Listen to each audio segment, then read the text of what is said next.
La Constitución española de 1978, a primera vista, puede parecer un texto legal denso, ¿no? Sí, un tocho.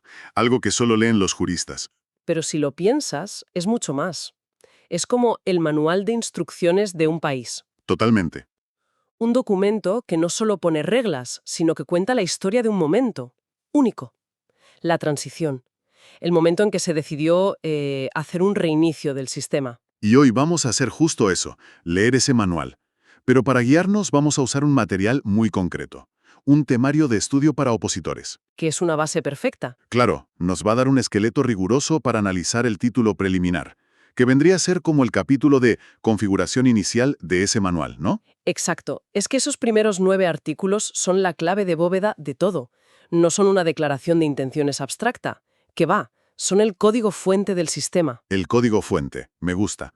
Que definen qué tipo de Estado es España, qué valores lo rigen y, sobre todo, establecen las reglas del juego para todos, para ciudadanos y para los poderes públicos. Si no se entiende esto, el título preliminar, es imposible comprender por qué las leyes o los tribunales funcionan como lo hacen hoy. De acuerdo, pues vamos a desgranar ese código fuente.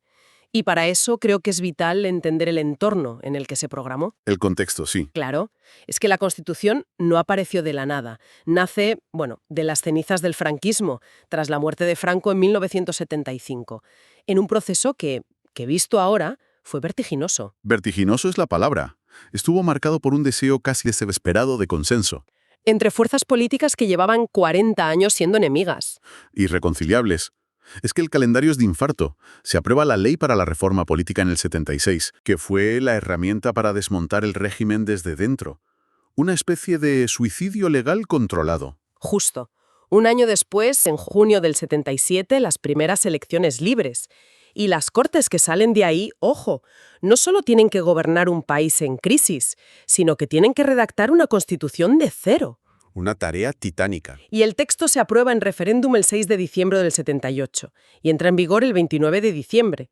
En apenas 2 años se le dio la vuelta al país. Fue un sprint histórico, sí. Y el resultado es lo que en derecho llamamos una norma suprema. Y ojo, que esto no es un adjetivo para quedar bien.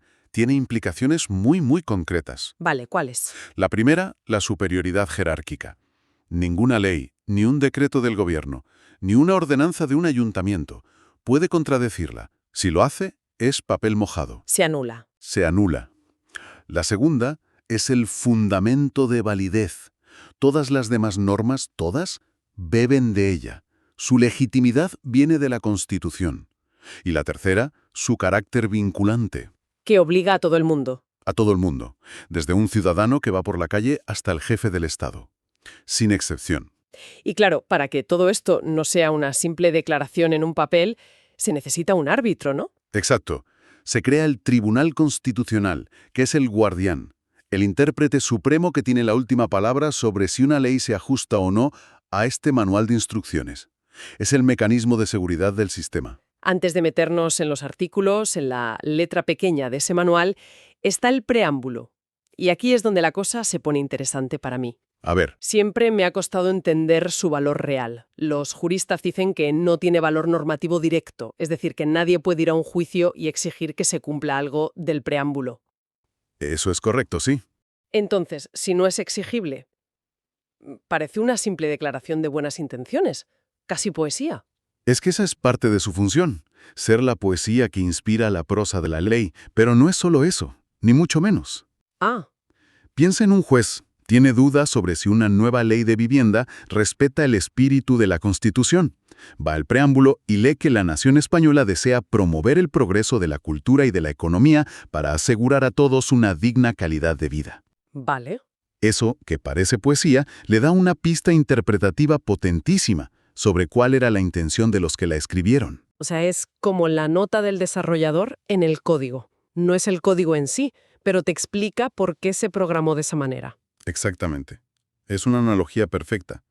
Tiene esa función interpretativa de espíritu de la ley y también tiene una función política que es brutal. ¿En qué sentido? Es el manifiesto que legitima todo el pacto social. Habla de garantizar la convivencia democrática, de proteger a todos los españoles y pueblos de España en el ejercicio de los derechos humanos, sus culturas y tradiciones, lenguas e instituciones. Es el porqué de todo lo que viene después. Entendido. Con el porqué claro, vamos al qué. Artículo 1. La definición del sistema operativo. La frase clave. España se constituye en un Estado social y democrático de derecho. Una frase que hemos oído 1000 veces, pero que es un concentrado de ideología política. Es que cada palabra fue tesada y medida. A ver, vamos a desglosarla. Estado de Derecho. Esto es lo más básico. La base de todo. Es la garantía contra la arbitrariedad. Significa que todos, gobernantes incluidos, estamos sometidos a la ley. Hay división de poderes para que se vigilen entre sí y se garantizan los derechos fundamentales. Es el cortafuegos contra el poder absoluto. Vamos, que el porque lo digo yo no vale. Exacto.